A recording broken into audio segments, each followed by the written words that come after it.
طرح اگر کوئی بندہ کسی دوسرے کے لیے دعا کرتا ہے تو یہ بھی سفارش ہے۔ اے اللہ میں تیرے سامنے سفارش کرتا ہوں، میرا فلاں فلاں جو بھائی ہے وہ اس مشکل کے اندر ہے، اے اللہ اس کی مدد فرما دے۔ اے اللہ وہ تنگ دست ہے، اس کو خوشحال بنا دے۔ اے اللہ وہ بیمار ہے، اس کی بیماری کو ختم فرما دے۔ اے اللہ وہ مشکلات میں پھنسا ہوا ہے، اس کی مشکل کو آسان بنا دے۔ اے اللہ اس کی رزق کی تنگی ہے تو میں دعا کرتا ہوں کہ اس کو رزق کو کشادہ فرما دے، اس کے رزق میں برکت فرما دے۔ یہ دعا کرنا بھی اللہ کے پاس اس بندے کی سفارش کرنا ہے۔ اور اللہ کے پیغمبر صلی اللہ علیہ وسلم نے فرمایا جو انسان کسی دوسرے انسان کے لیے سفارشی بنتا ہے اور اللہ کے سامنے دعا کرتا ہے اور اس کی پیٹھ کے پیچھے جو ہے نا دعا کرتا ہے، اللہ رب العزت اس بندے کی دعا کو قبول کرتے ہیں۔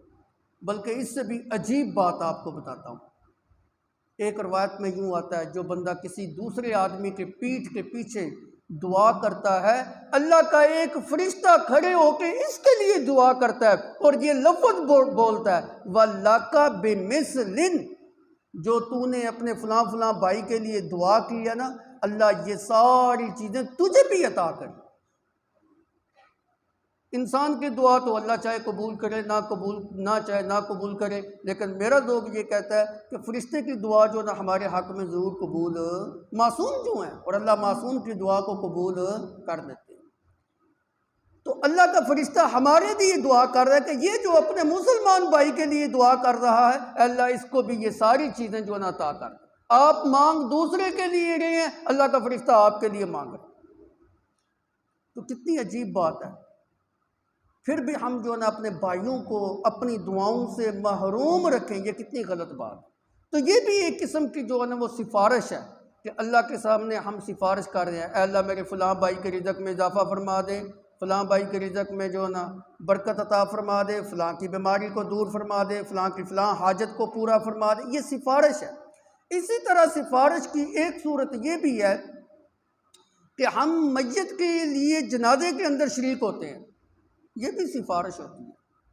ہم سفارشی بن کے ان کے لیے دعائیں مغفرت کرتے ہوتے ہیں۔ جنازے کی بے شمار دعائیں حدیث مبارکہ کے اندر آتی ہیں۔ سب سے بڑی مشہور جو دعا ہے اللہم اغفر لحینا و میتنا و شاہدنا و غائبنا، اکثر لوگوں کو یہ بھی نہیں آتی ہوتی۔ دعاؤں کو یاد کیا کریں۔ اللہم اغفر لہ ورحمہ وعافہ واعف عنہ، یہ کیا ہے؟ ہم سفارش بن کے جو ہے نا وہ دعا کرتے ہیں اس میت، اے اللہ اس کو معاف فرما، اے اللہ اس کے اوپر رحم فرما دے، اے اللہ اس کے گناہوں کو یوں دھو دے جس طرح جو ہے نا وہ سفید برف ہوتی ہے۔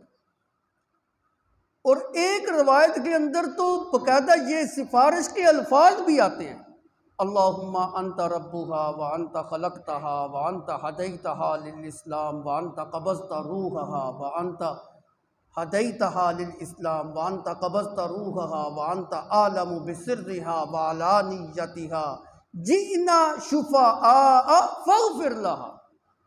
اے اللہ تو ہی اس کا رب ہے، تو نے ہی اس کو پیدا کیا ہے، تو نے ہی اس کو جو ہے اسلام کی جانب ہدایت عطا کی تھی، اب تو ہی اس کی روح کو قبض کرنے والا ہے۔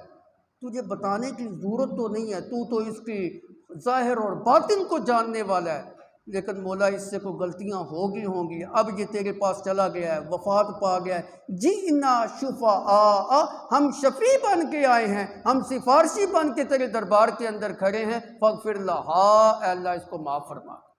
یہ جنازے کی دعا ہے، اللہ کے پیغمبر صلی اللہ علیہ وسلم مانگا کرتے ہیں۔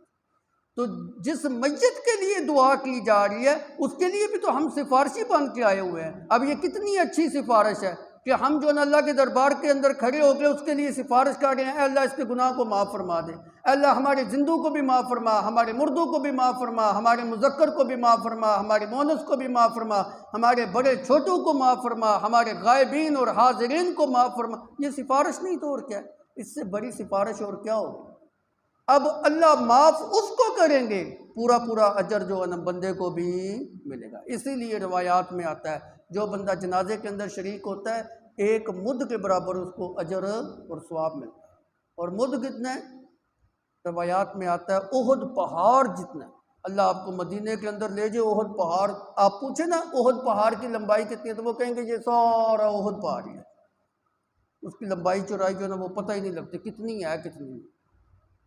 جب اس کی لمبائی چوڑائی کو آپ نہیں جو ہے نا پہچان سکتے تو اس کے وزن کو کیسے پہچانیں گے؟ جتنا اس کا وزن ہوگا اتنا ہی جو ہے نا اس بندے کا وزن ہوگا۔ اور اگر جنازہ پڑھنے کے بعد دفن کرنے تک بھی ساتھ جو ہے نا وہ شریک رہا تو 2 قرات کے برابر جو ہے نا اس کو ثواب ملے گا۔ اگر صرف جنازہ پڑھے گا 1 قرات کے برابر ثواب، اگر جنازے کے بعد جو ہے نا دفن کرنے تک شریک رہا 2 قرات کے برابر ثواب، اور 1 قرات جو ہوگا وہ احد پہاڑ جتنا ہوگا۔ مطلب یہ بنا کہ جس طرح انسان احد پہاڑ کے وزن کو شمار نہیں کر سکتا، اللہ رب العزت بغیر حساب کتاب کے اس کو جو ہے نا اتنا ہی بغیر حساب کتاب کے جو ہے نا اس کو ثواب عطا فرمائیں گے۔ تو یہ بھی تو سفارش ہے کہ میت کے لیے جو ہے نا وہ دعا کی جا رہی ہے۔ اچھے سفارشی بنو، برے سفارشی مت بنو۔ کہنے کا مقصد یہ ہے